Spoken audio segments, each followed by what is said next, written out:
الصلاة والسلام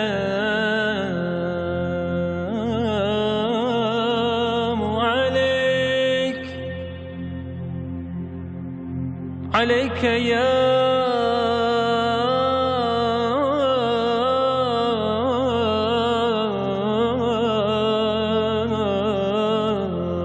رسول الله.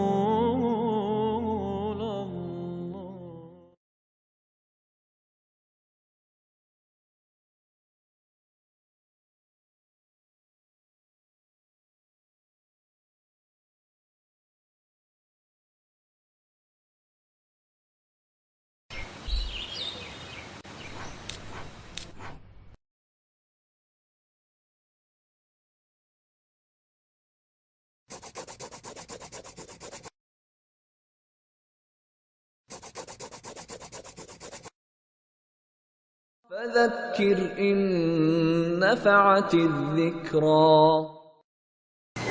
الحمد لله وكفى والصلاة والسلام على عباده الذين اصطفى خصوصا على أفضلهم وخاتم النبيين محمد الأمين وعلى آله وصحبه أجمعين وبعد. Our dear Hassan Minhaj, brothers and sisters, sons and daughters, Assalamu alaikum wa rahmatullahi wa barakatuh.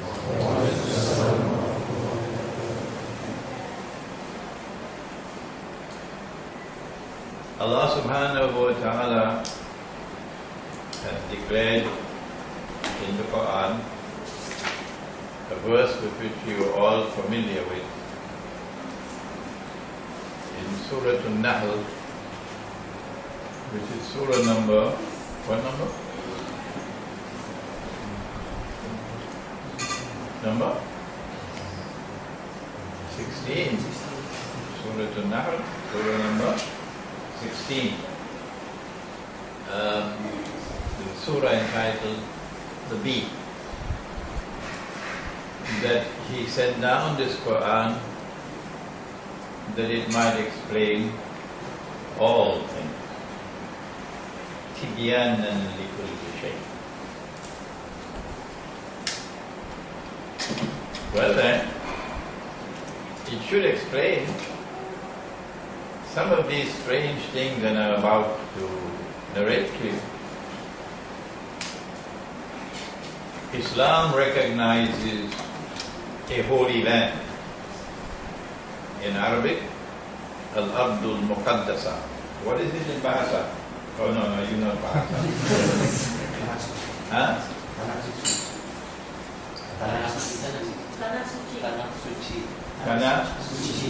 Tanah Suci. Yes. The Holy Land. Judaism recognizes Holy Land. Christianity recognizes Holy Land. And for all three, the Holy Land is where we have Palestine. Hinduism have a Holy Land. The Holy Land is India, Bharat. And Buddhism also has a concept of a holy place where Gautama Buddha achieved Nirvana. In our Holy Land, we notice that after Allah subhanahu wa ta'ala had given the land to the Israelite people, today they call Jews, He says so in the Quran, in Surah Al-Ma'idah, that He gave the land to the Jews.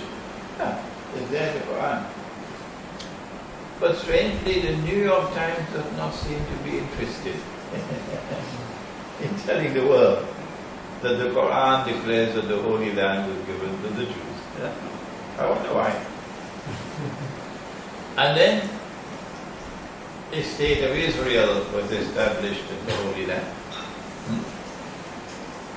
And that state of Israel under the Prophet Sulaiman alayhi salam became the ruling state in the world. Yeah. Jerusalem became the political and spiritual capital of the world. And then Allah expelled them from the Holy Land. And the holy state of Israel was destroyed. And the masjid, built by Sulaiman alayhi salam, was destroyed. And for 2,000 years, the Jews lived in exile. Is this true, what I'm saying? It is? But I want you to listen carefully to what I have to say, because we have a newspaper here today. And we are accustomed of being misrepresented. It is customary now, being misrepresented, not the reporters, the big men out there. And one of these days we're going to be fed up of misrepresentation. And we'll show the truth in their faces and go in front of the newspaper offices with placards. Is this what the man said? Why do you tell lies? Huh? This is not to intimidate our newspaper president. But we just gave a lecture 2 days ago, UBD, the Cove. And you could see what happened when they reported on that lecture. 2,000 years they remained in exile. And after 2,000 years, the Jews have returned to the Holy Land, returned to Jerusalem to reclaim it as their own. After 2,000 years, a state of Israel has been restored in the Holy Land. And that state of Israel, born as a baby about 50 years ago, 60, 70 years ago, steadily growing rapidly in power until today, a former Prime Minister of Israel would say, "We control America." And the United States, of course, is the ruling state of the world. So we ask the question, can all of these be happening by accident? Or is there an explanation in the Quran? Okay? It is when we turn to the Quran to find the explanation that we are brought to the subject of Akhirul Zaman, or the last age. Nabi Muhammad alayhi salatu wasalam was sitting with his companions when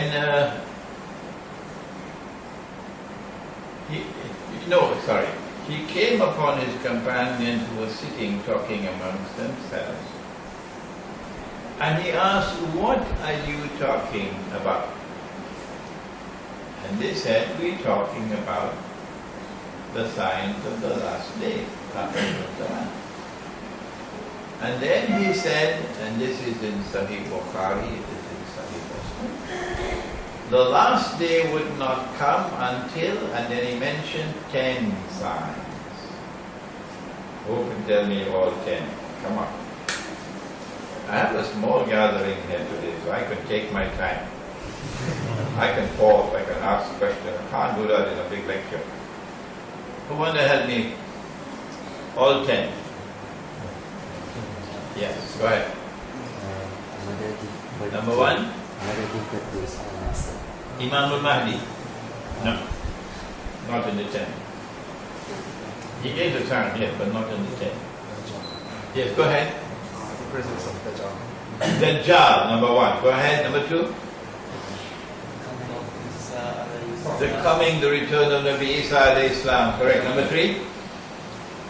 The sinking of the earth. The sinking of the earth. Three. You have to say three. Trees. Sinking of the earth. The earth opens and swallows what it swallows. Earthquakes. One in Bandar Sri Begawan. Where are they? On One. the east, One in the east. west, One in the west. and one in the middle east. One in. Some in the middle east. You only get 5 marks for that. One in the east, one in the west, and one in.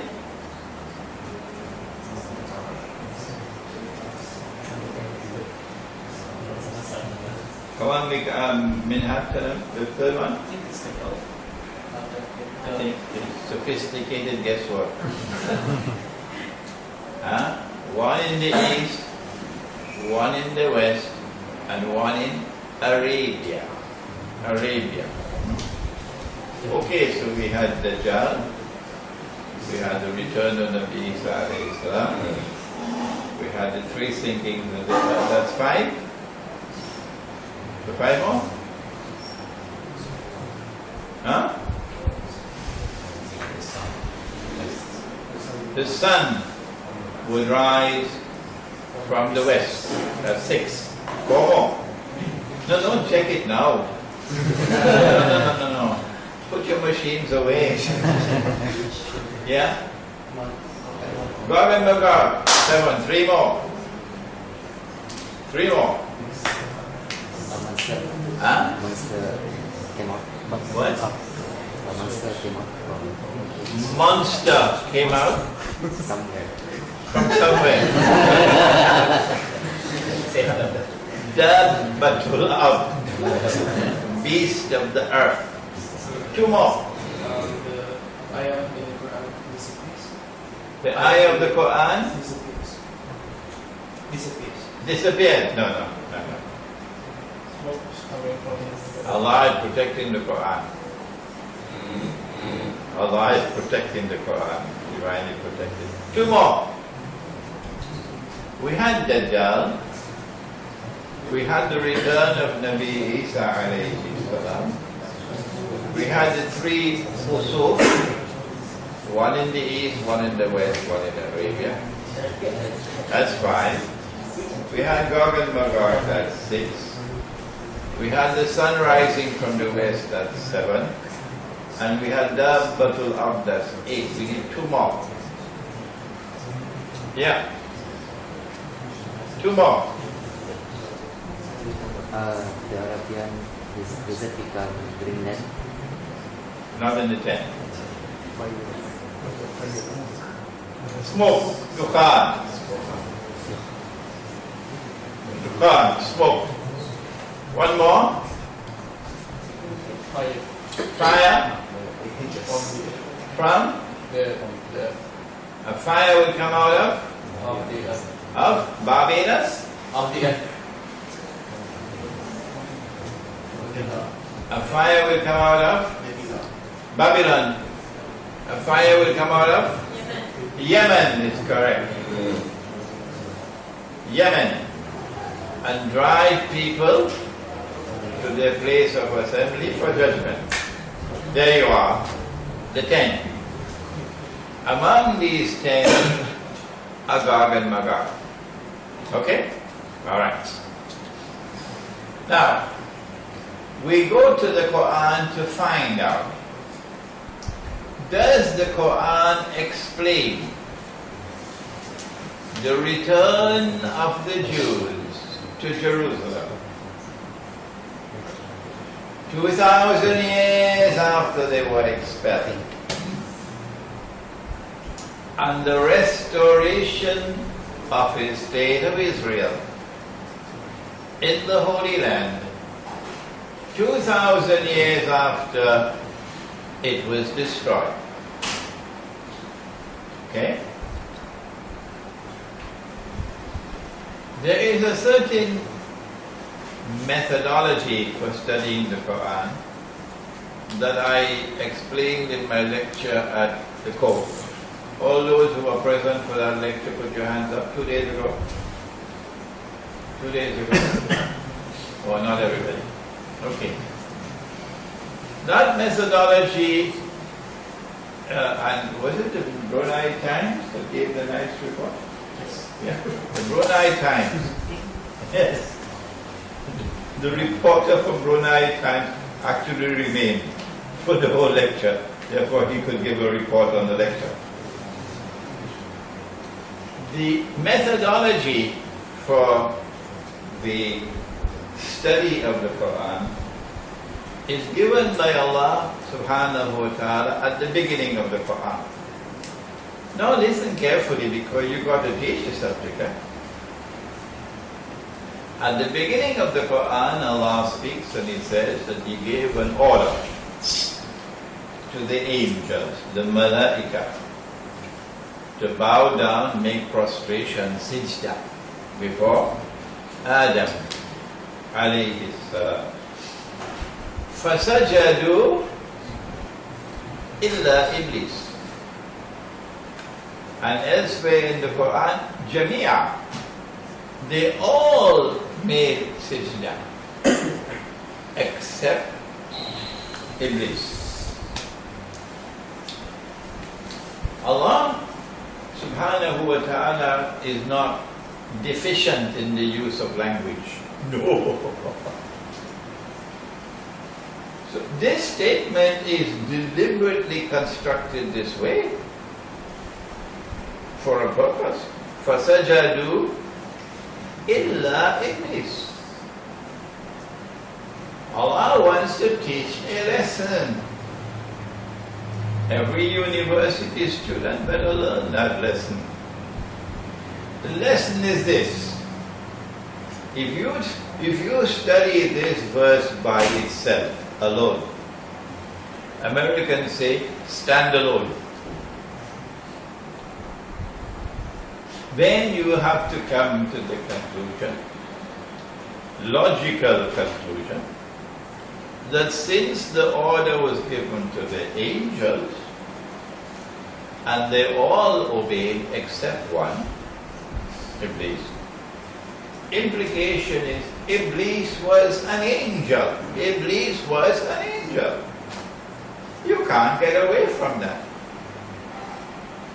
That is, if you use this wrong methodology of studying a verse of the Quran or a hadith by itself, alone, stand alone, then you can come to a conclusion which can be wrong. Is Iblis an angel? You would not know that unless you go to the rest of the Quran. If you stay with this verse alone, Iblis has to be an angel. Oh yes. But if you take the Quran as a whole, lazy people don't want to do that. No, you have fast food now. Fast food. You have all kinds of fasting now. So they want fast knowledge too. They don't want to do their homework. Go to the whole Quran. And when you study the whole Quran that is relevant to this topic, then you'll get the answer. And when we go to the rest of the Quran, we very quickly find out, oh no, Iblis could not have been an angel. Why? Because elsewhere in the Quran Allah says, وَيَفْعَلُونَ مَا يُؤْمَرُونَ, and the angels obey Allah. Whatever they are commanded, they obey. angels cannot disobey. No. So if this fella disobeyed, he couldn't be an angel. See? But you would not have known that unless you had studied the Quran as a whole. And then when we went to Surah Al-Kahf of the Quran, Allah now says it plainly and clearly, وَكَانَ مِنَ الْجِنِّ.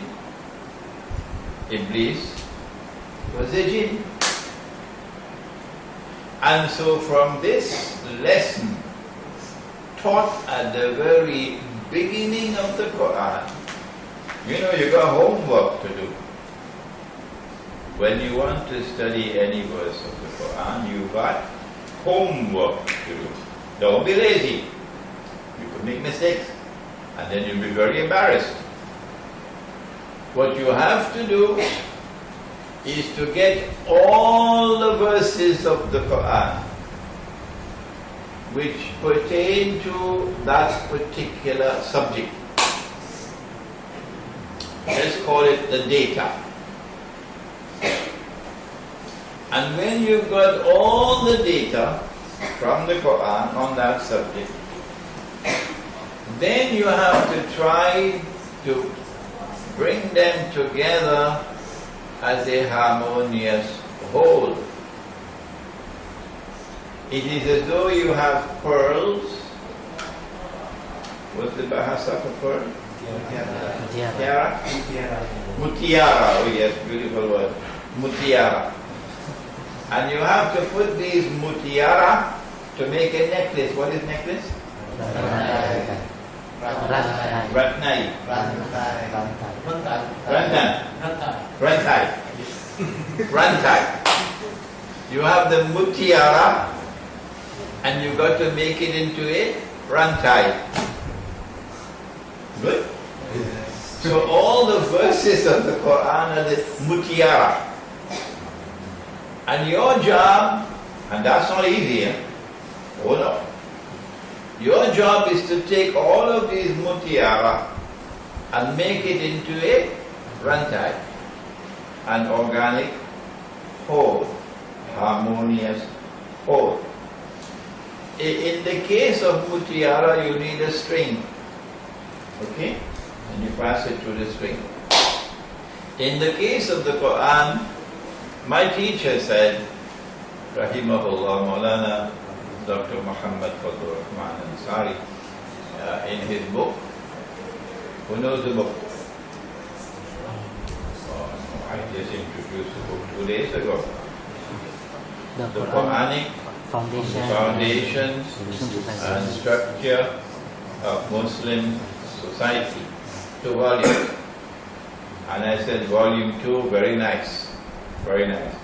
For volume 1, I said you must buy a bottle of Tylenol, headache tablets. Volume 1, not easy. That book, we don't have chalk for that book, so it cannot go on sale yet. But if you order it from KL, and we can send it to you by mail, I'm sure you'll get it in the mail. Alright, so what you can do is take my email address, send me an email, and we can send it to you by mail, inshallah. Excuse me.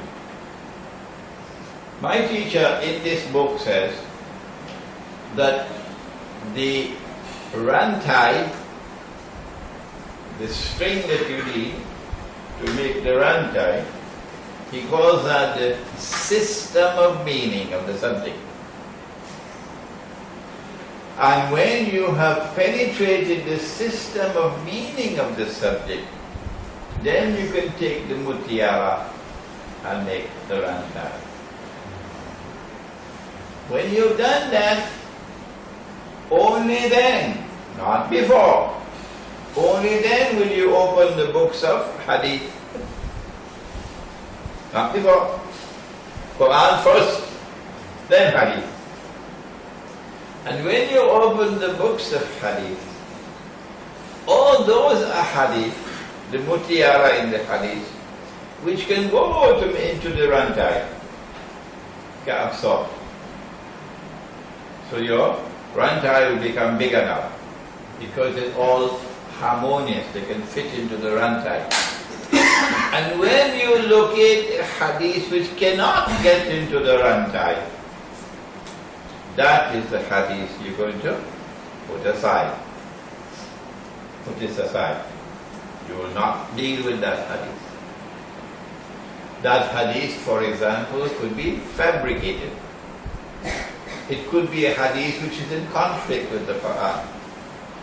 But you don't handle that. You leave that to the scholars. Let them handle that. In your case, you will simply put it aside quietly. If it cannot fit into the rantai, that's it. So this is the methodology for the study of the Quran. Not difficult, is it? To understand the methodology. It is that some people are too lazy to do their homework. Yeah. So now we go to the Quran to try to find an explanation that will explain these people being expelled from Jerusalem and living for 2,000 years in exile. And then after 2,000 years, they are brought back to reclaim Jerusalem as the Holy Land, as their own. What is the explanation in the Quran? In Surah Al-Anbiya, we don't have the time to go to all the mutiara. No, we don't have that time. In Surah Al-Anbiya, Surah number 21, entitled The Prophets, verses 94 and 95, I believe, or maybe 95 or 96. Allah speaks and He says, بعد أعوذ بالله من الشيطان الرجيم وحرام على قرية أهلكناها أنهم لا يرجعون. He is speaking about a qarya or a town. It is a town which he destroyed. أهلكناهم. And having destroyed that town, the people of the town were expelled. And then Allah placed a ban on them that they could never return to that town to reclaim it as their own. وَحَرَامٌ عَلَى قَرْيَةٍ. Which town is it? They can never return to reclaim it as their own. Which town is it? The next verse goes on to say, Hatta, they will return to reclaim it as their own. When? إِذَا فُتِحَتْ يَأْجُوجُ وَمَأْجُوجُ. When Gog and Magog are released. Futihat, open, released. And now later on in the sub-lecture, we'll find where Gog and Magog were placed behind a barrier and they could not get out. They were blocked. So, when Gog and Magog are released from behind the barrier, إِذَا فُتِحَتْ يَأْجُوجُ وَمَأْجُوجُ وَهُمْ مِنْ كُلِّ حَدَبٍ يَنْسِلُونَ. Two things. Number one, when they are released from behind the barrier. And number two, when they spread out in all directions, or they descend from every height. Then you will find these people being brought back to the town to reclaim it as their own. So when you see these people brought back to the town to reclaim it as their own, you know you're living in Akhirul Zaman. And you know that those who have brought them back to the town are Ya'juj and Ma'juj, Gog and Magog. Who are Gog and Magog? Are they some strange creature living in the interior of the earth? Huh? Or are they some strange human beings with 24 ears? 24 ears and 3 noses? What are they, Gog and Magog? Huh? You get a very interesting answer when you go to some of the books and read the books. In fact, you might start to laugh. The Prophet said, Sallallahu Ta'ala Alayhi wa Sallam, and now we turn to the hadith just to clarify, not to add anything, just to clarify. Hadith is in Sahih Muslim. He said that Ya'juj or Gog is an ummah of Banu Adam, so human beings. And Ma'juj is an ummah of Banu Adam, so human beings. That disposes of all these strange creatures living in the interior of the earth.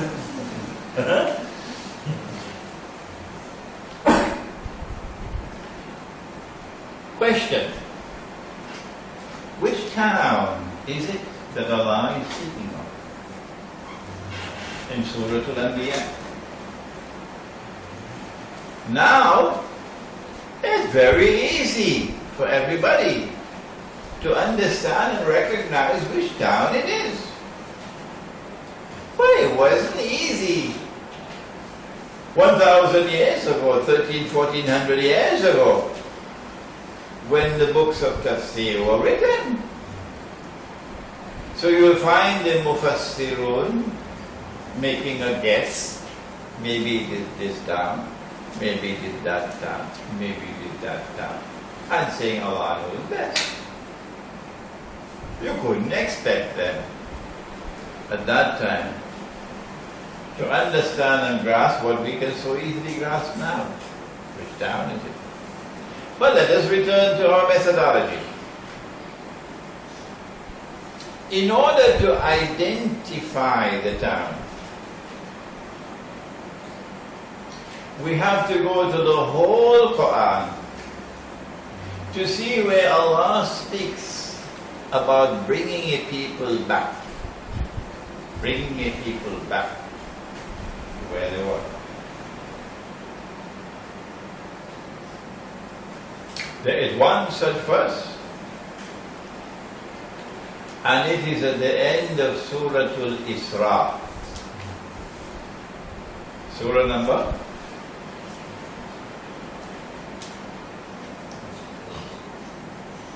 17. You got homework to do, huh? Surah number 17. Surah Al-Isra. If you knew this Quran the way you know these machines that you are, tick-tack, tick-tack-toe, be good for you, huh? At the end of Surah Al-Isra, Allah subhanahu wa ta'ala is speaking about Banu Israel all through the surah. In fact, although it is not well known, this surah also has another name. Most people know it as Surah Al-Isra. Very few people know that it is also called Surah to Bani Israel. Oh, panas?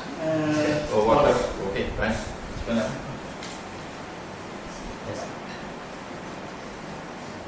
At the end of the surah, Allah speaks about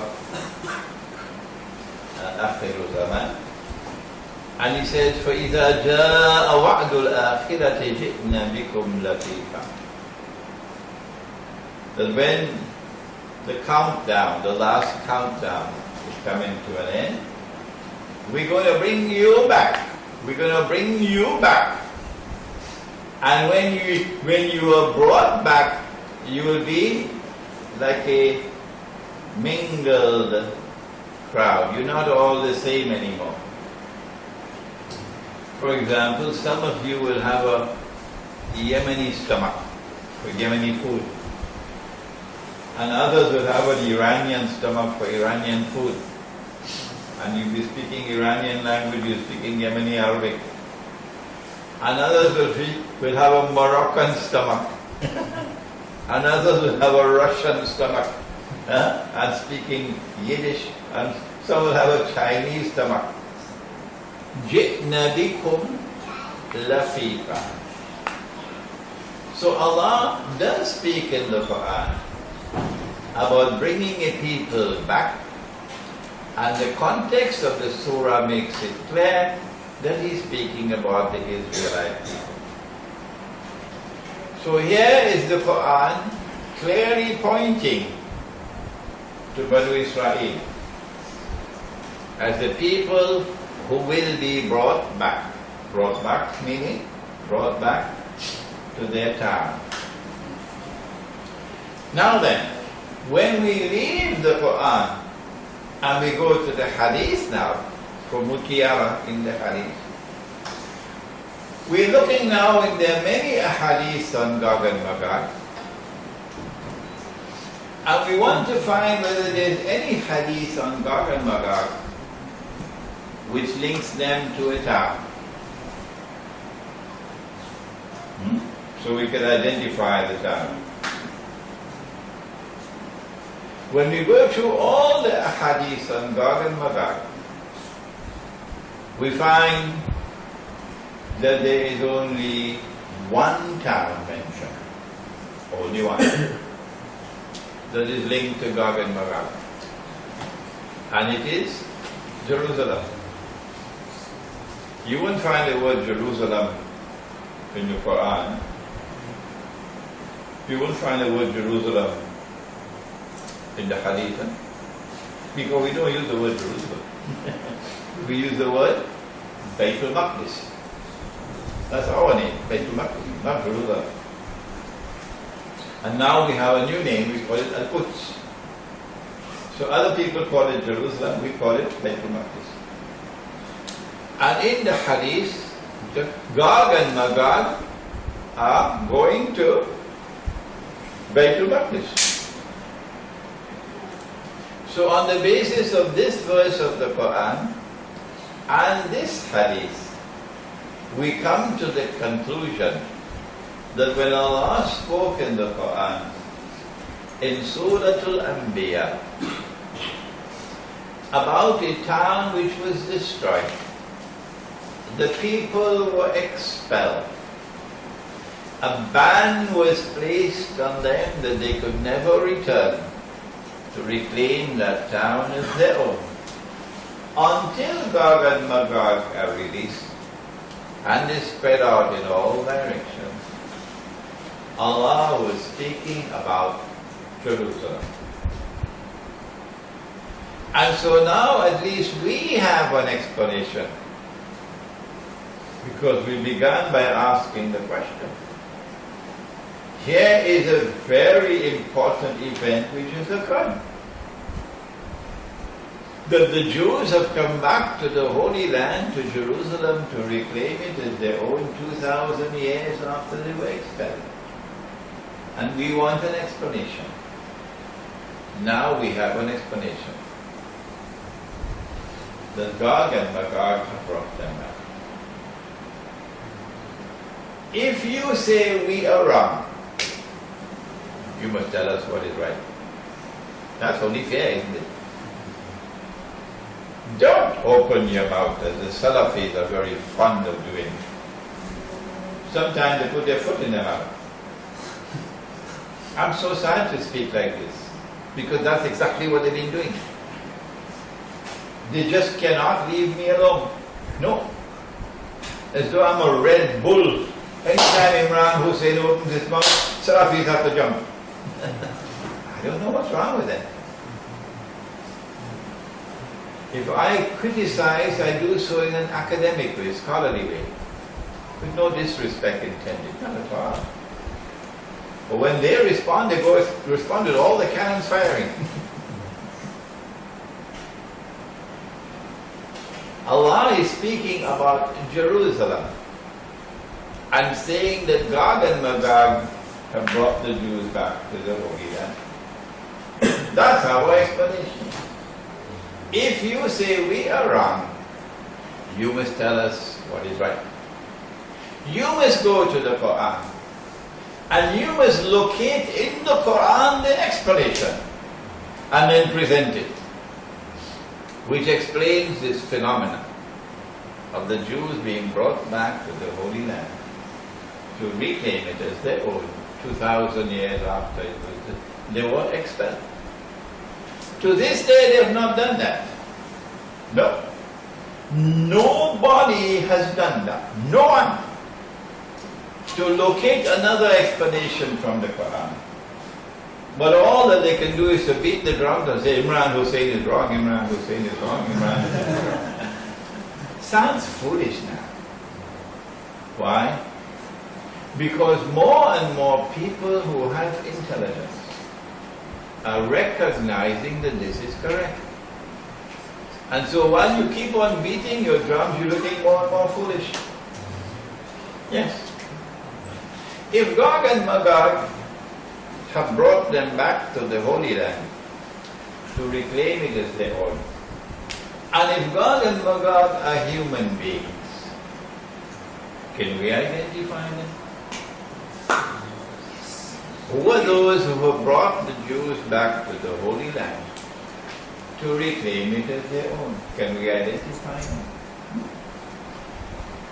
Well, at the end of the second verse in Surah Al-Anbiya, we are told, وَهُمْ مِنْ كُلِّ حَدَدٍ يَنْسِلُونَ, that they spread out in all directions, or they descend from every height. In Sahih Muslim, we are told something more. It is a Hadith al-Qudsi. Do we have any copies of Gog and Magog? No, we don't have any copies. Okay. Sorry about that. We have, I just brought out a second edition of the book, about 3-4 weeks ago. But that is in KL. So again, you're going to have to order it from KL and we can ship it to you now. In Sahih Muslim, Hadith al-Qudsi, Allah says about Gog and Magog, I have created creatures of mine so powerful that none but I can fight them and destroy them. Only I can do it, nobody else can do it. Meaning that Gog and Magog have an indestructible power. So when they are released into the world from behind the barrier that I spoke about earlier, something new is going to happen in history. Something that never happened before in history. A new force is going to emerge in history. A people who are going to come, and with their power they will take control of the world. They will spread out in all directions. And by spreading out in all directions, they'll impose their rule over the whole world. These are the people who are going to bring Gog and Magog back. Bring the Jews back to the Holy Land to reclaim it as their own. Who are these people? we leave that question, that very fascinating question. Who are these people? To now go from Surah Al-Anbiya to Surah Al-Kahf. Surah number 18. 18. You do answer correctly, no Tetarik at the end. Surah number 18. And in Surah number 18, Surah Al-Kahf, Allah speaks about Dhul Qarnayn. وَيَسْأَلُونَكَ عَنْ ذِي الْقَرْنَيْنِ. And they question thee about Dhul Qarnayn. قُلْ سَأَتْلُ عَلَيْكُمْ مِنْهُ ذِكْرًا. I'm going to tell you something of his story. إِنَّا مَكَّنَّا لَهُ فِي الْأَرْضِ وَآتَيْنَاهُ مِنْ كُلِّ شَيْءٍ سَبَبًا. I gave to him, or we gave to him, the power to pursue any goal he chose to pursue. So, we're talking about a superpower, eh? This is the superpower in the world, because he has the power to pursue whatever goal he chose to pursue. فَأَتْبَعَ سَبَبًا. So he decided to pursue a particular goal. And he traveled to the west. And then he traveled for a second time to the east. And then he traveled a third time. And when he traveled the third time, he came across a people whose language could not be understood.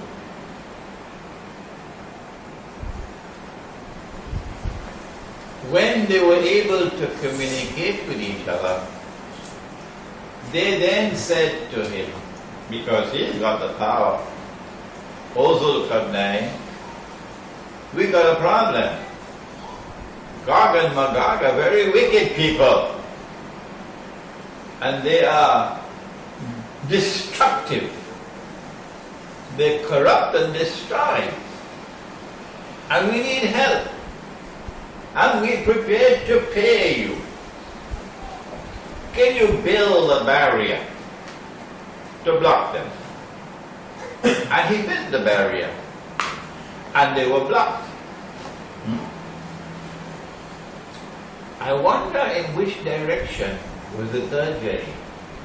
The first was to the west, the second was to the east, and the third was in which direction?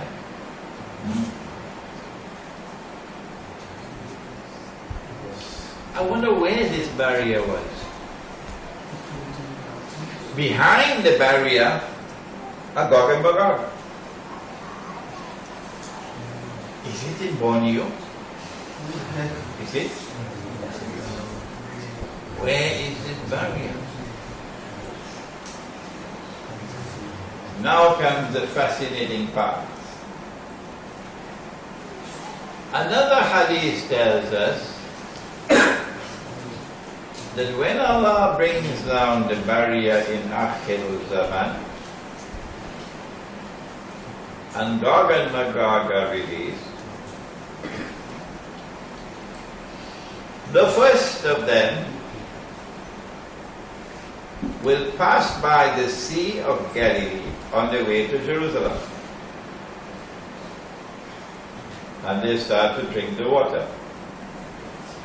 And by the time the last of them pass the Sea of Galilee on the way to Jerusalem, they say there used to be water here. We come back to the Sea of Galilee in a moment. If you are traveling to Jerusalem and you pass the Sea of Galilee on your way to Jerusalem, the implication is you're traveling coming from the north. Because the Sea of Galilee is north of Jerusalem. Okay? So now, we're getting somewhere. We're looking for a barrier somewhere north of Jerusalem, past the Sea of Galilee. Where is it? We have some more clues. When Zulkarnain traveled to the west, the first journey, he traveled until he came to a place where the sun was setting in a body of water, meaning the sun was not going down in the water, you dum-dum. Meaning the sun was setting beyond that water. And the water is described as hamia, dark, murky water. So now, let's check out. Is there any body of water north of the Holy Land? North of the Holy Land, is there any body of water which is dark and murky and which is to the west? To the west of the Holy Land. No, we don't want that now. Right, there we are. To the west of the Holy Land.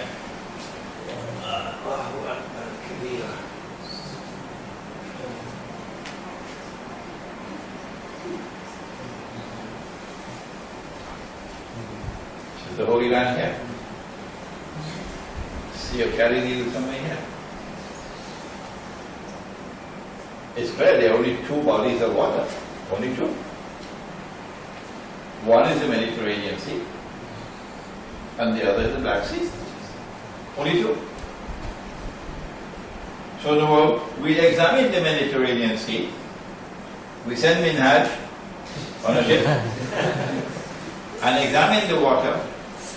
And Minhaj come back to say, water is clear. You can see a few meters down in the Mediterranean Sea. So we say, okay Minhaj, we're going to make another trip now. And we send him to the Black Sea. Where is it here? And when Minhaj got on board the boat, the Black Sea, you could hardly see 1 meter down. It is hamia. It is dark. It is murky, and that's why it is called the Black Sea. You don't need a PhD. Huh?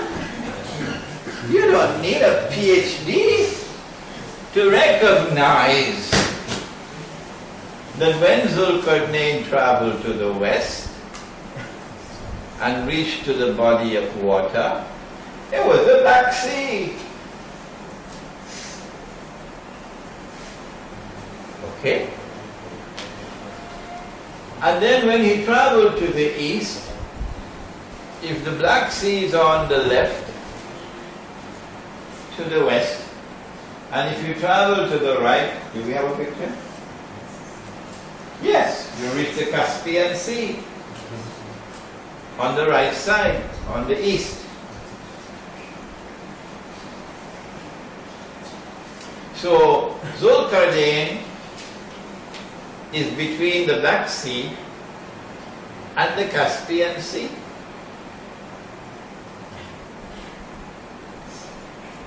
If he is traveling between the Black Sea and the Caspian Sea,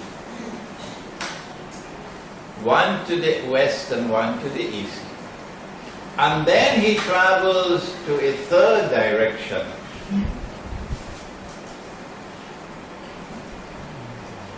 when he traveled to the third direction, he came upon a pass between two mountain ranges.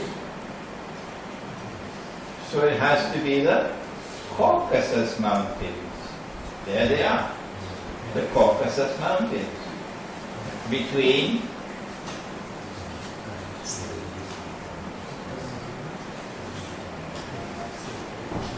the Black Sea and the Caspian Sea, are the Caucasus Mountains. Do we have any other map? That's all the only one we have. Okay. So when you go home, go to Google Earth and type in Black Sea, type in Caspian Sea, type in Caucasus Mountains, and you'll see the actual photograph. Okay? When he traveled in the third direction, therefore, he had to be traveling north. North. Because when he traveled in the third direction, he came across a pass between two mountain ranges. And those two mountain ranges will have to be the Caucasus Mountains. And there he came across a people whose language could not be understood, indicating that they spoke a language which had no connection with the regional languages. It was an isolated language, completely different from all the languages in that region. Can you recognize that language today? Yes. The Georgian language, which is spoken there in Georgia. Georgia is south of the Caucasus Mountains. That Georgian language is completely different from all the other languages in that region. So the evidence is mounting continuously that we are on the right path. Okay? Good. So he built the barrier. What did he use to build the barrier? Was it recycled paper? Or was it bamboo? No. He said, Atini zubar al-hadid, bring me blocks of iron. So that has to be an area where there are iron ore deposits. That is precisely what you find in that area. Iron ore, O-R-E, the raw iron, it abounds in that region. He said, blow with your bellows and make a smelter. Okay. And then when he had used the iron blocks and blocked the pass between the two mountain ranges, he then poured molten lead on the iron blocks. And the engineers, we have any engineer here? No engineer? The engineer tells us it prevents rust. The molten copper prevents the iron from rusting. Okay. So now we have the location. The Gog and Magog are human beings, and they were located north of the Caucasus Mountains. And that pass, in my book you see the photograph of the pass. It's called the Dariel Gorge. Who are they? This tribe of people who have this power and who will be linked with the Holy Land. From that part of the world, you will see them moving to the Holy Land to take control of the Holy Land and then to bring the Israelite people back to the Holy Land. From north of the Caucasus Mountains. Do we know who they were? The question, remember, was who are these who have brought the Jews back to the Holy Land to reclaim it as their own? That's the question. When we conduct our research, we find something very interesting.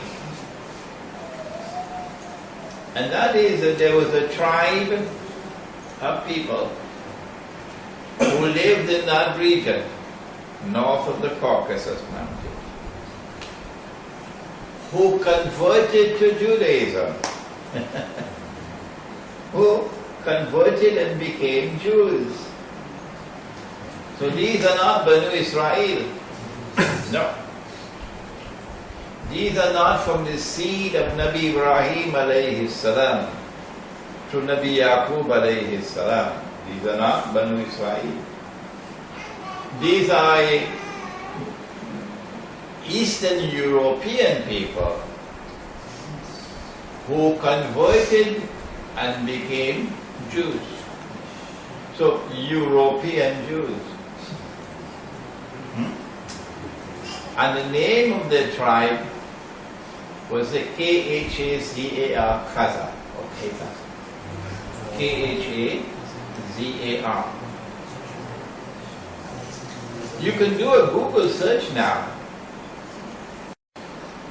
on Khazar and look for books on the subject. I would recommend one right away. It's entitled The 13th Tribe. The 13th tribe, because Banu Israel were 12 tribes. 12. So, since Jesus became Jews, he called them number 13. And it was written by a Hungarian historian, Arthur Persler, I think was his name. It's a very nice book to read. And I would strongly suggest that you do your homework and read that book at the beginning of your study of the Khazar. You can then go to Jewish sites and you will find Jewish scholars, Israeli scholars today confirming that the majority of Jews in the world today are descended from those people. Khazar. And today they are called Ashkenazi. So, European Jews. And only a small minority would be Banu Israel from Yemen and from Iran and Morocco and so on.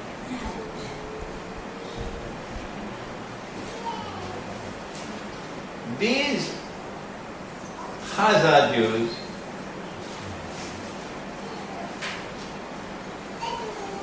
from their ranks,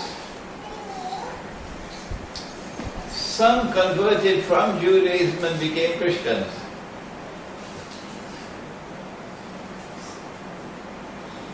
So you now have Khazar Jews who are penetrating Judaism, and the Banu Israel are not too happy with them.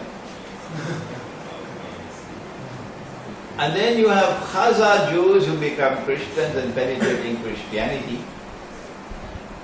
And the Christians are not too happy with them.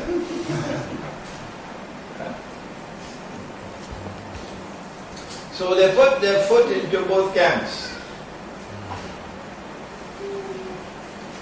The Jewish camp and the Christian camp.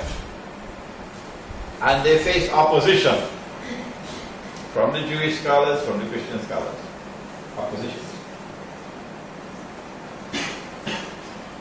Eventually, these people create the Zionist movement. Europeans. And so you get Zionist Jews, Khazar, and Zionist Christians, Khazar. And they succeed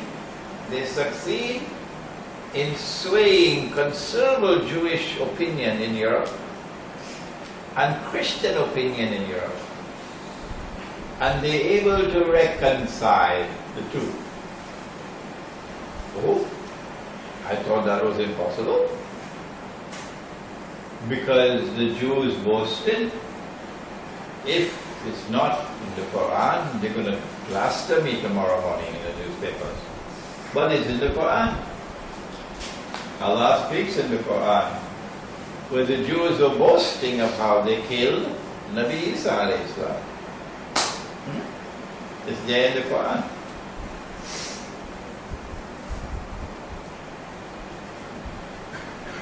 And because it's in the Quran,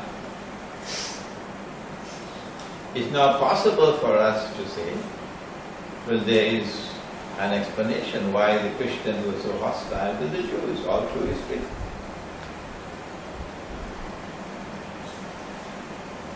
But now we have a reconciliation between the two. And the emergence of a Jewish-Christian alliance. Zionist alliance. How was it possible? Answer: because you had some in this camp and you had some in that camp. And they were both Kazakh. Now this is a very important event in history that has happened. That European Judaism and European Christianity have reconciled and they formed an alliance. And it is that alliance which today controls the world. That alliance also wants Russia to bend down. And that alliance wants China to also bend down. And if Russia and China don't bow down, they're going to fight to that. Because they want to rule the world. That is the alliance which brought the Jews back to the Holy Land, Banu Israel, back to the Holy Land. That is the alliance. So Gog and Magog are located here, in the Judeo-Christian Zionist alliance.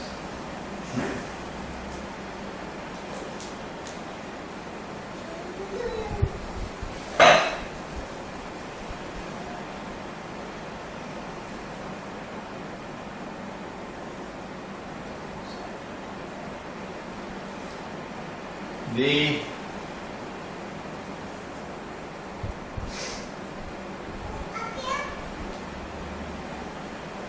Quran must explain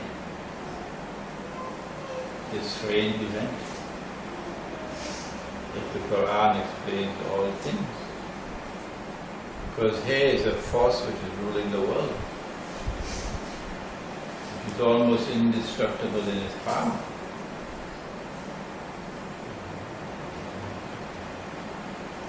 Does the Quran speak about it? All that I'm doing here tonight is putting the Quran before you. I can't be wrong in doing that, can I? If I teach the Quran, is that wrong? Huh? If I can't teach the Quran, I might as well go and plant durian. Huh? Or drive a taxi? If I can't teach the Quran. This is what I'm doing, I'm teaching the Quran. You can blame me for that?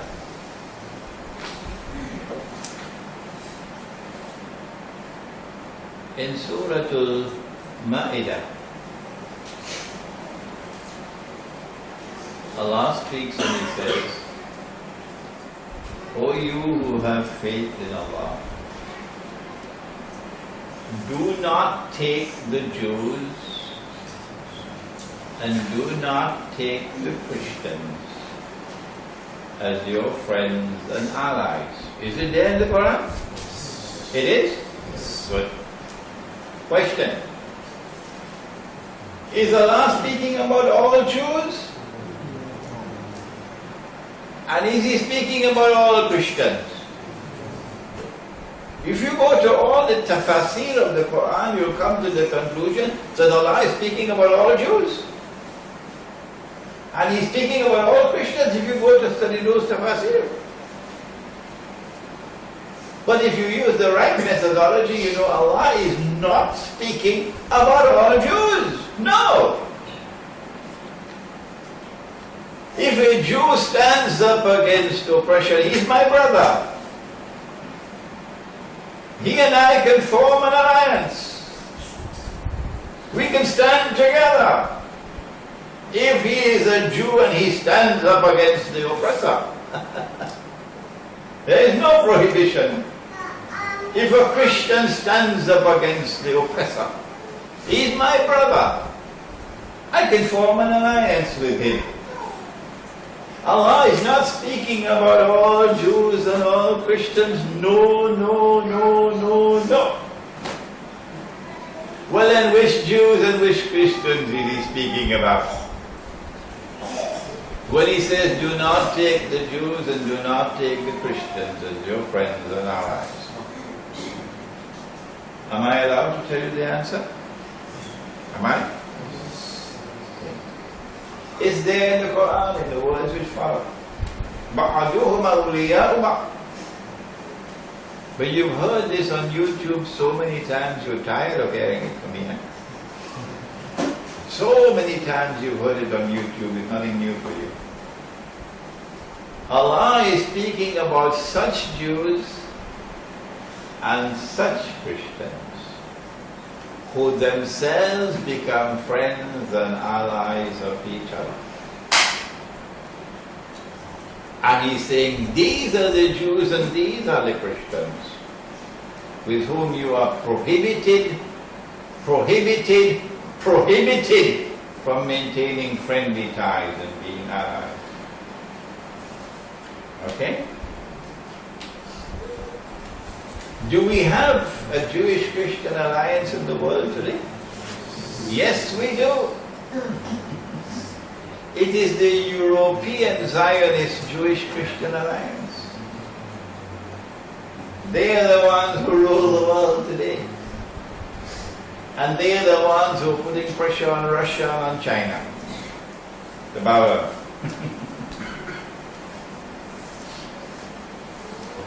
They are the ones that Allah is speaking about.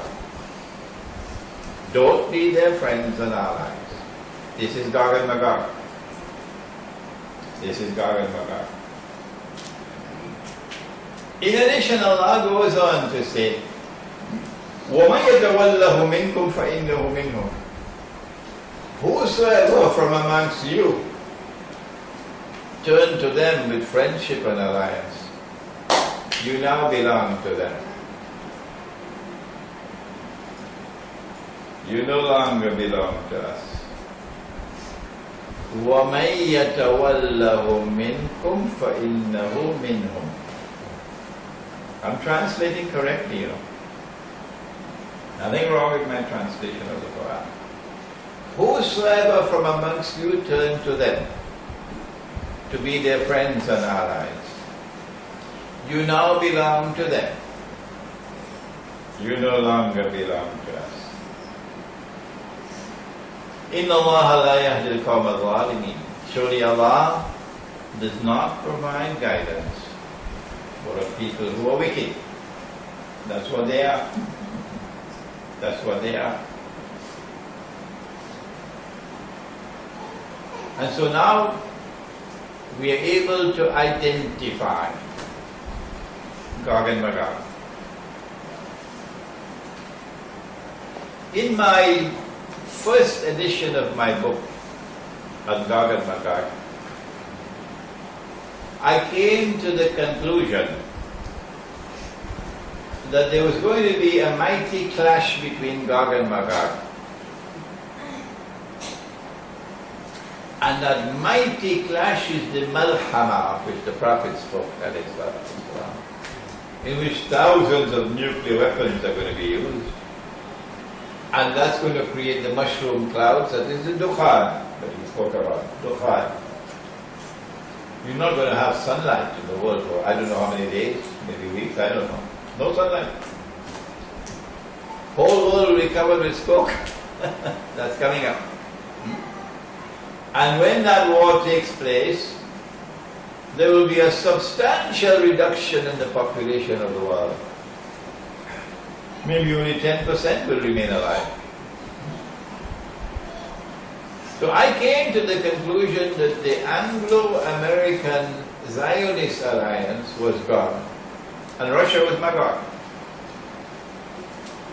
because I could foresee a clash between the two. And I could see that Russia also had that indestructible power that the United States, Britain and so on had. But in the second edition to my book, I said no. That conclusion was premature. And this is why I always say, when I teach and I give my opinion, do not accept my opinion. No. Do not accept my opinion until you are convinced that it is correct. Because if I make a mistake, how will you correct me? Huh? If you simply swallowing everything I say. Now that's a good student. A good student who critically assesses what I teach and will never accept anything I say until he is convinced that it is correct. That was the way I was with my teacher. And that's the way I want you to be with me.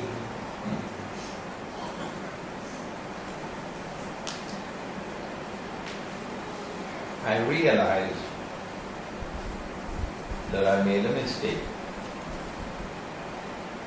I came to a premature conclusion because I did not have all my facts. Only after writing the book did I learn that they attacked Russia. Gog Magog. Russia is not Western Christian, Eastern Christian, Byzantine. And that Christianity is referred to in the Quran as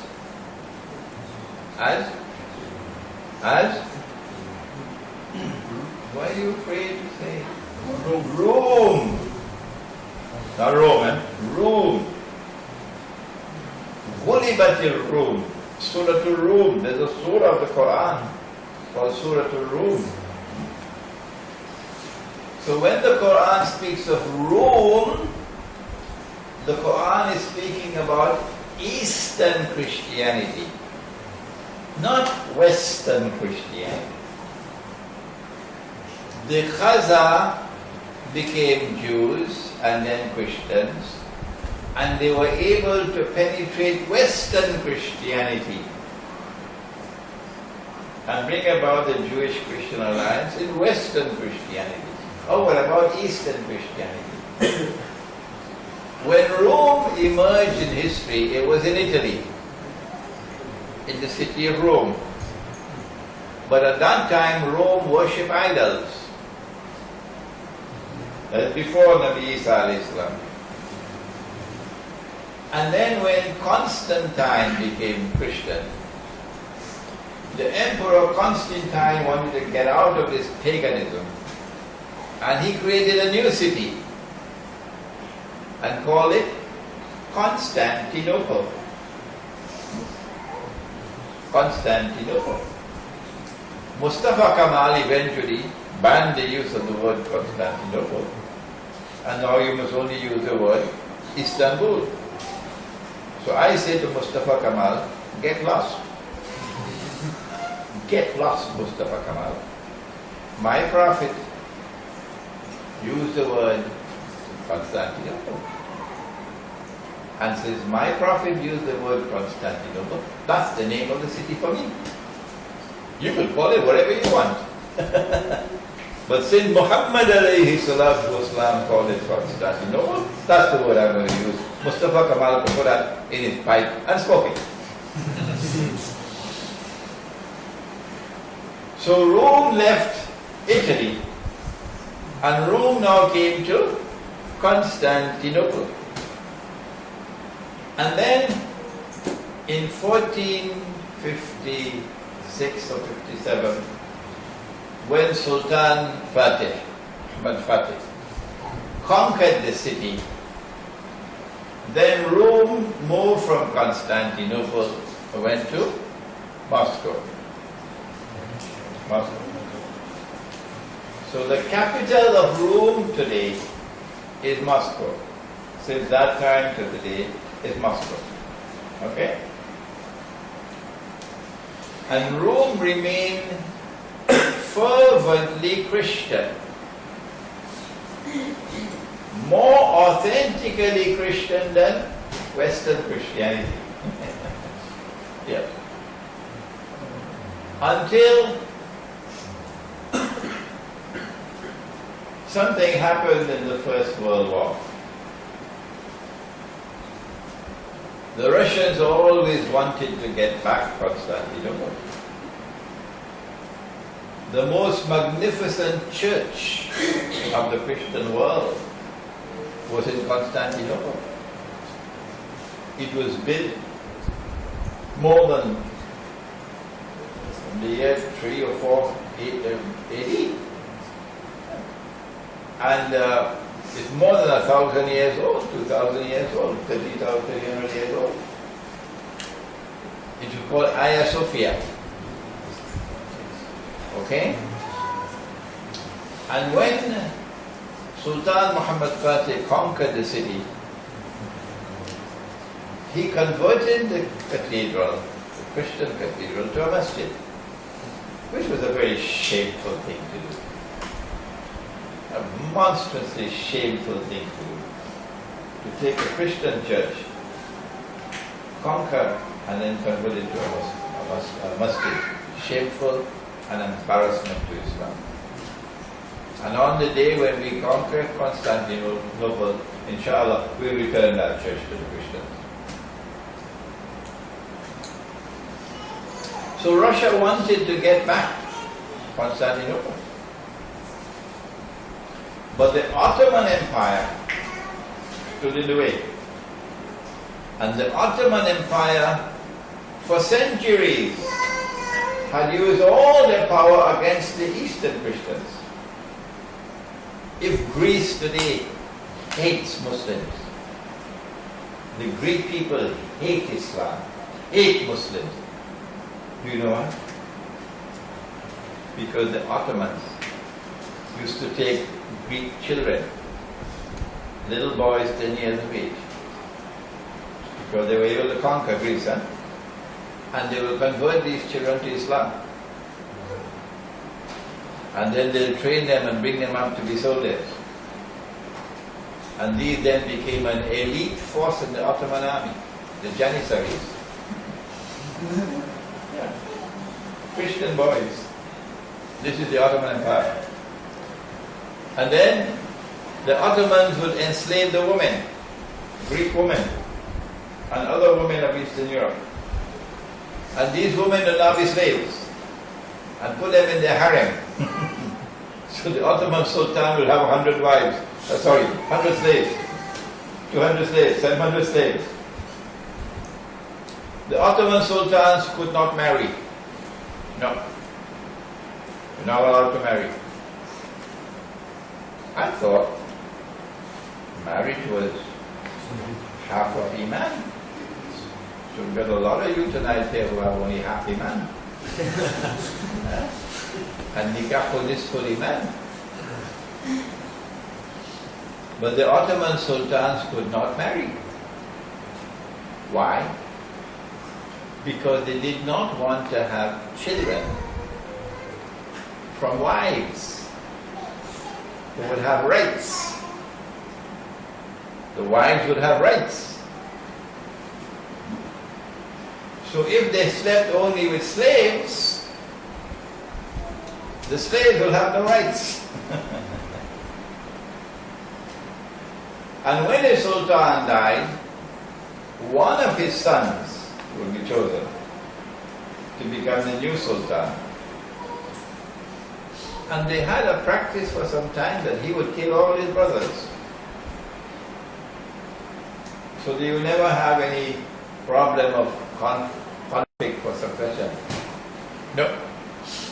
And so the Ottoman Empire was able to maintain a solid grip on power, uninterrupted power, for so long. They used that power against the Eastern Christians in such a deplorable way that the Eastern Christians today hate Islam. Greece hates Islam. You're not allowed to build a masjid in Greece because of hatred for Islam. That's why they're angry. That's why they hate Islam. So Russia wanted to get back Constantinople. But the Ottoman Empire controlled the Holy Land.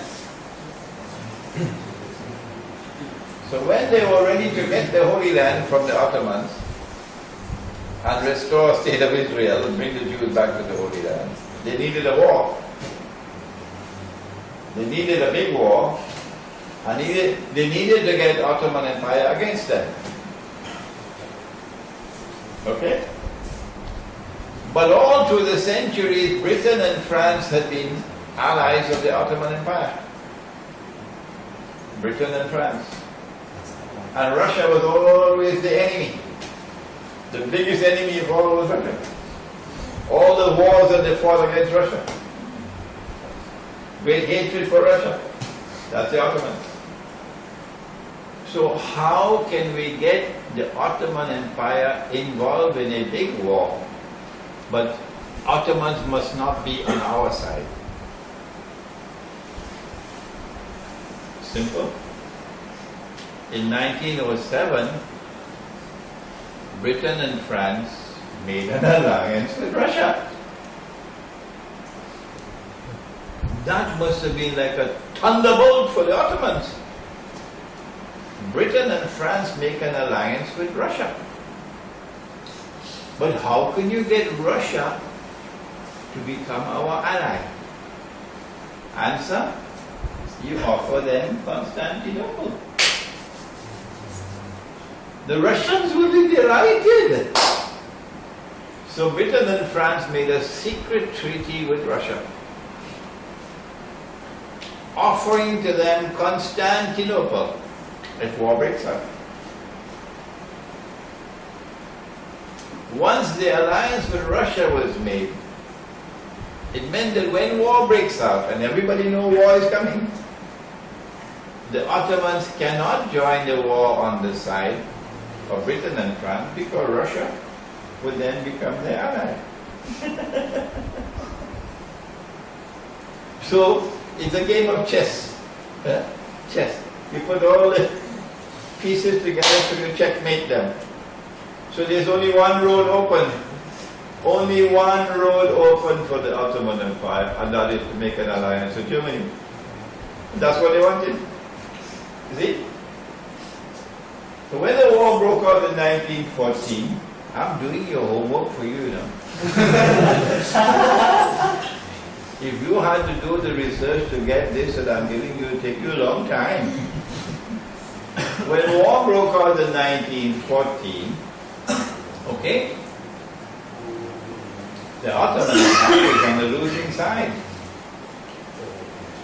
And the Russian troops are advancing.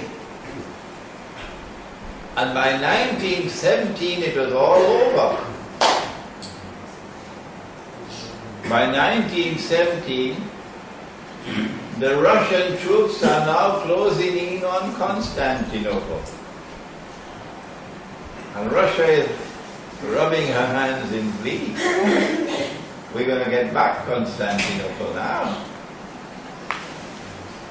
But the Zionists did not want Russia to get Constantinople. So what did they do? Just before Russian troops could take Constantinople, the Zionists struck and had a revolution in Russia and killed the whole royal family and brought about a new regime in Russia. It was called the Bolshevik Revolution. It was essentially an atheist revolution to destroy the Christian foundations of Russia. So from 1917, Russia is under the control of Gog and Magog. From 1917. When they overthrew the regime in Russia called the Tsar, and they took control of government. Most of them were Jews, eh? They then withdrew Russia from the war. So the Russian troops could not advance to Constantinople. And then they published the secret treaty, made it public. That Britain and France had made a secret treaty with Russia that they would give Constantinople to Russia. See? Then they took Russia and they transformed it into the Soviet Union, which was an atheist state. And the idea was to destroy the Christian foundations of Russia. So it will cease to be ruled. And then Russia became a nuclear power. This is Gog and Magog. It is Gog and Magog which made Russia into a nuclear power. And then Russia became a satellite. Yeah, satellites. And missile technology and so on. This is Gog and Magog. So that's why I came to the conclusion that Russia was Magog. But then, in the 1980s, alhamdulillah, transformation began to take place. And the Berlin Wall collapsed. And then the Soviet Union collapsed. And guess what? Russia is now returning to Christianity. Russia is becoming Rome once again. See? And so it was wrong for me to say that Russia was Magog and the Anglo-American Israeli alliance was God. That was wrong. I corrected that mistake in my second edition. The answer is that Gog and Magog were present in both camps and they still have some foothold in Russia. And Gog and Magog are leading both camps to clash. They want these two superpowers to clash with each other. And when that clash takes place, that's going to be the Dukhan, the Malkam. And the majority of human beings on the earth will not survive.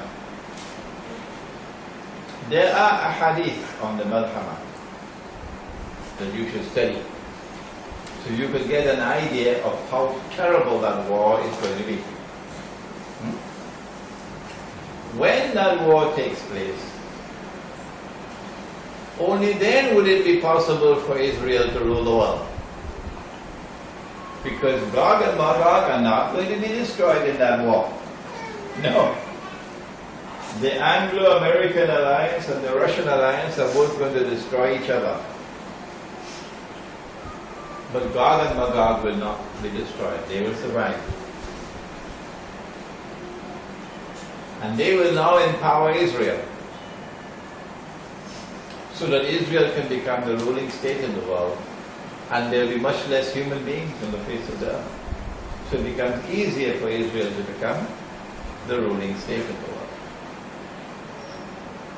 It is only after Israel becomes the ruling state and the child is born of Jewish parents, he grows up as a Jew, a young man, powerful in the early hair, and then he rules over Israel and he stands up in Jerusalem and he says, I am the Messiah.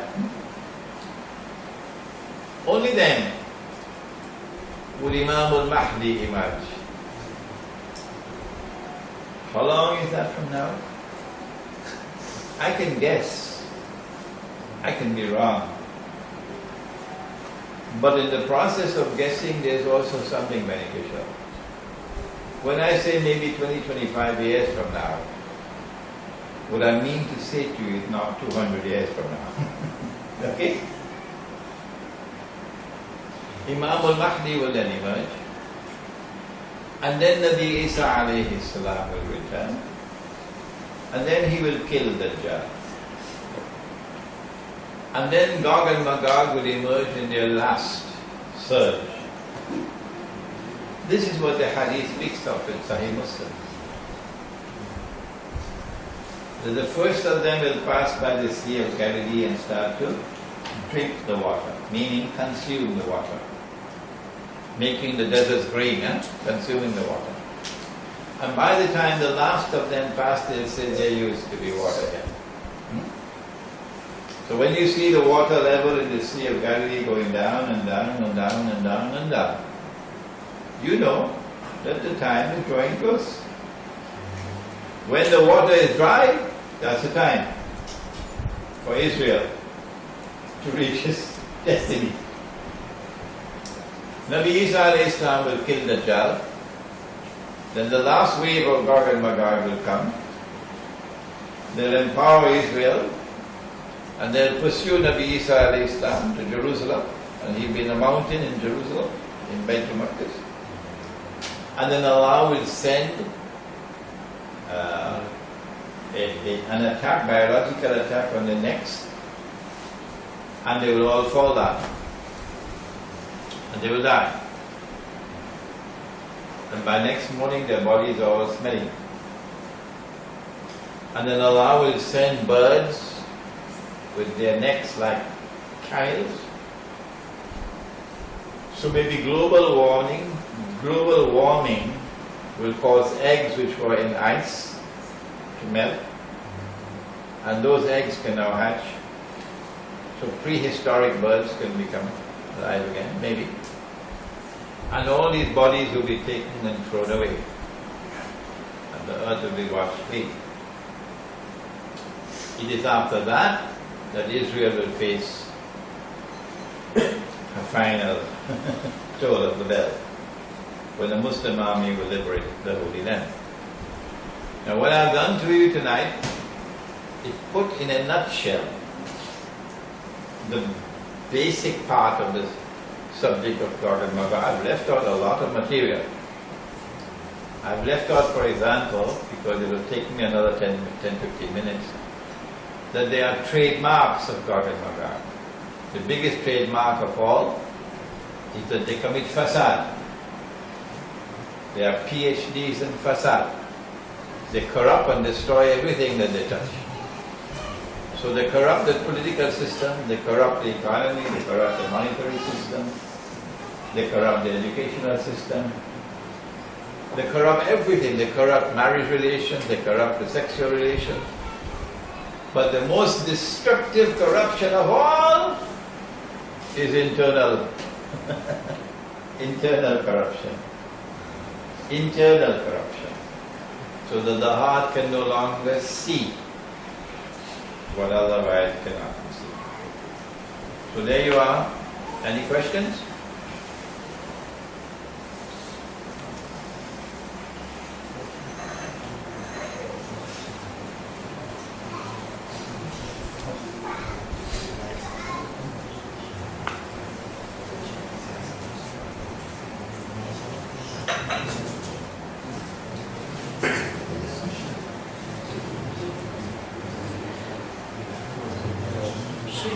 Found a picture of the Darya Gorge. Yes, go ahead, show them.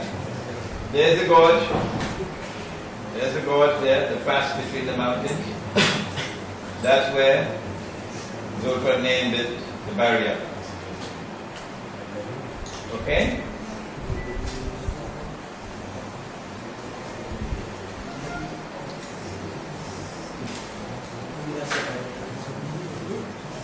Yeah, these are old photographs.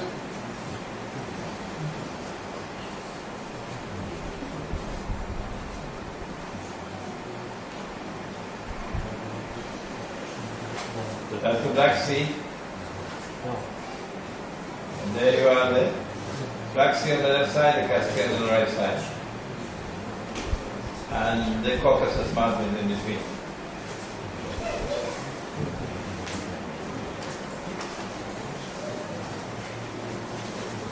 Good. No questions? have a question. Go ahead. Yellowstone National Park in the west, that is one place where there is a murky water, and the sun, it appears as if it can set. It's like very big, so that it sets. So the sequence of the Quran is first the Zulkarnain goes to the west where the sun is setting, and then he goes to the where the sun is rising. So which would mean that that's how I feel, that he traveled to the west first to America, to where there is this huge lake of muddy springs or murky water. And then after that, the sequence is to where the sun is rising, which could mean that it is he traveled through Alaska to the continent and to the east, where the sun is setting, where the sun is rising, which is China. And here in the north, in the east of Russia, there are people who do not have houses. So this also mentioned in the Quran that who have no shelter. So I just thought that this was my critical aspect of the I have offered one explanation, and I will not comment on any other. If there are other explanations, and there are, you must listen to them and then make your own judgment. I will not comment. Okay? I like people to do their own thinking, and I'm not going to push anything down your throat. Yeah. So listen to him, and that's not the only one. There are other viewpoints as well. Yeah. Any other questions or comments? If none, okay. Just a quick question. What do you think about how Islam is rising nowadays and the relation with the end of the world?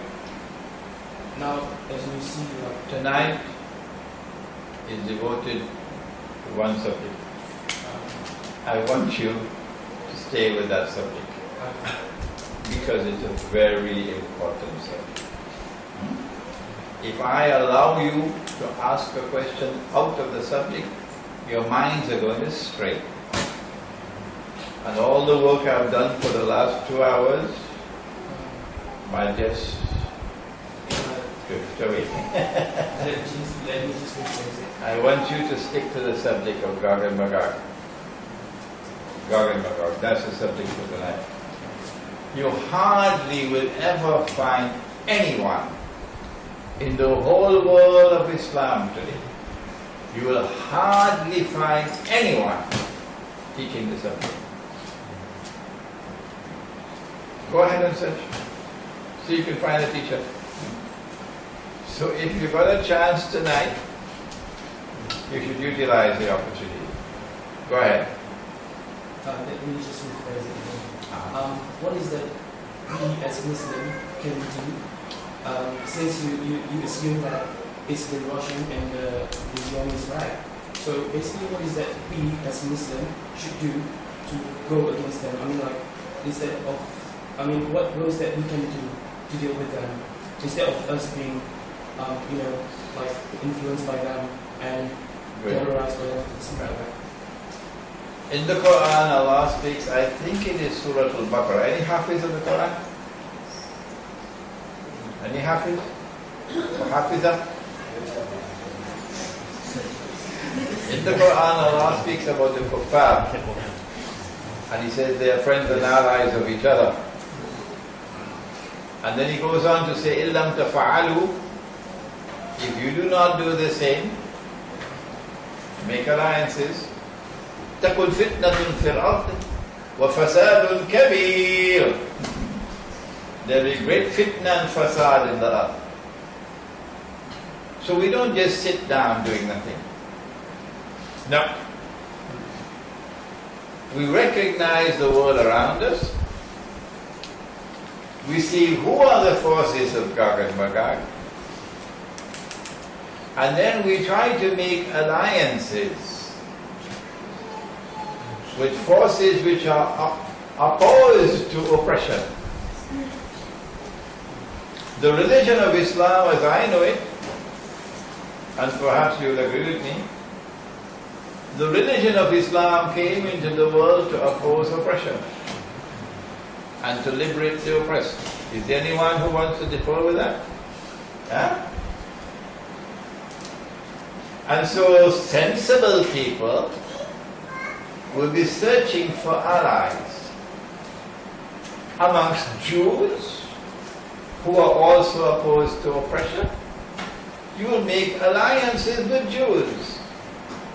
Christians who are opposed to oppression, you make alliances with Christians.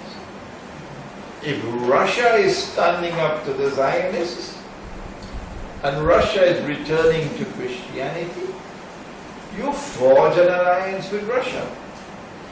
If China refuses to bow down to the Zionists, you forge an alliance with China. That's one of the things you could be doing. In the world of Islam, Pakistan took the lead. About maybe 40, 50 years ago. As long ago as that, Pakistan forged an alliance with China. It was a very sensible thing to do. Very sensible. Because when the Zionists pulled that Bin Laden trick out of the bag in Abbottabad, they said they found him, they killed him, they threw his body in the sea, and then a big fish came and swallowed it. You know that story? They were ready to attack Pakistan. The Pakistani Prime Minister flew to China. And the Pakistani President flew to Russia because they knew this was it. This was the moment they were waiting to attack. And then China issued a statement, which China had never done before. China has a defense treaty with only one country, North Korea. But China made a declaration, if you attack Pakistan, you attack China. And they were not ready yet for a war with China. Okay? Iran did the same thing with Russia. And that's why they've not been able to attack Iran as yet. Syria did the same thing with Russia. And that's why they could not do another Libya in Syria. Otherwise, Turkey is ready to attack Syria on behalf of the NATO. But if you attack Syria, you're going to get Russia on your tail. And Russia is a nuclear power. So, the answer to your question is, Allah says in the Quran, إِلَّمْ تَفْعَلُوا, if you do not do the same, forge alliances, تَكُنْ فِتْنَةٌ فِي الْأَرْضِ وَفَسَادٌ كَبِيرٌ. Okay? Alright. The second thing you do is when you see people around you all following the Gog and Magog way of life, turning away from Allah and His Messenger, worshipping money,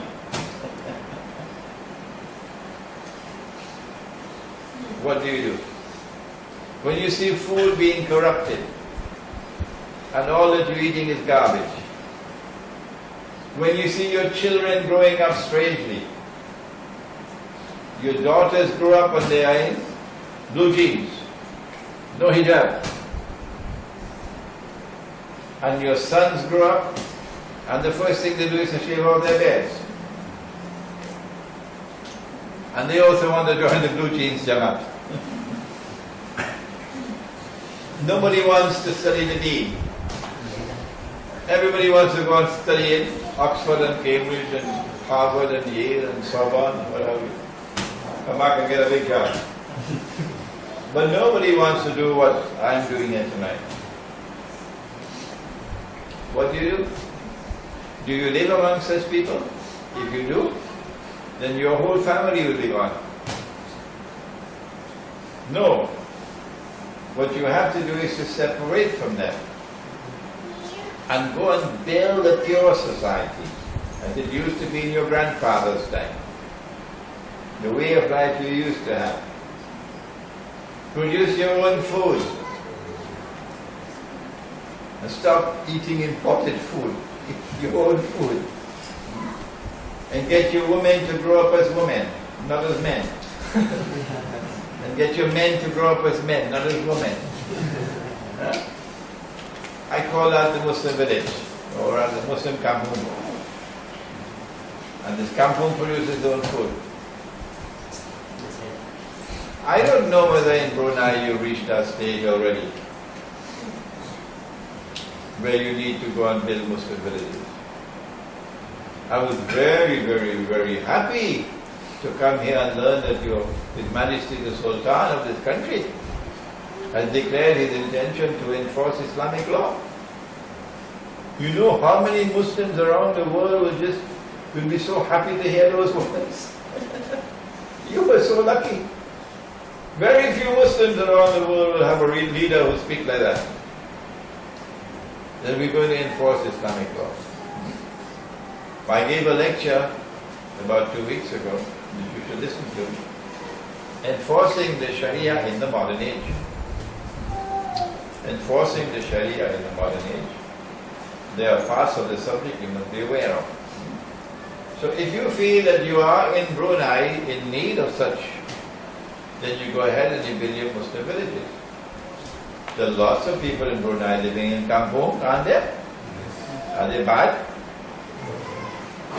Huh? You're going to condemn them for living in kampung? What rubbish. So if they can live in kampung, why not you? Is it wrong for me to want to leave the city and go and live in a village? Is that wrong? You can put me in jail for that? What rubbish. Huh? Is it backward? So you're going to condemn all the people in villages? Are you going to condemn all the people living in villages that they're backward? They should all leave the villages and come to the city? That is PhD in rubbish. Kampung people are very nice. If you want to see how nice kampung is, come to Kuala Lumpur when it's Hari Raya. The whole of Kuala Lumpur leaves. Endless traffic jam. Where are you going? Kampung. Everybody going kampung. That's where you celebrate Hari Raya. Any more questions?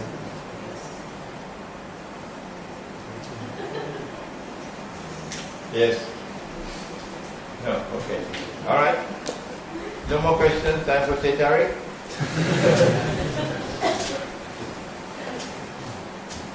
Thank you, Sheikh Imran Hosein, for this wonderful lecture once more. And this is the last lecture of 2012. And inshallah, we'll have you back next year for an Islamic retreat.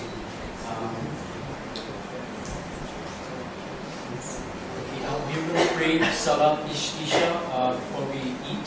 Okay, I made my Isha already. You already. And Sheikh, I guess we can end with Asr.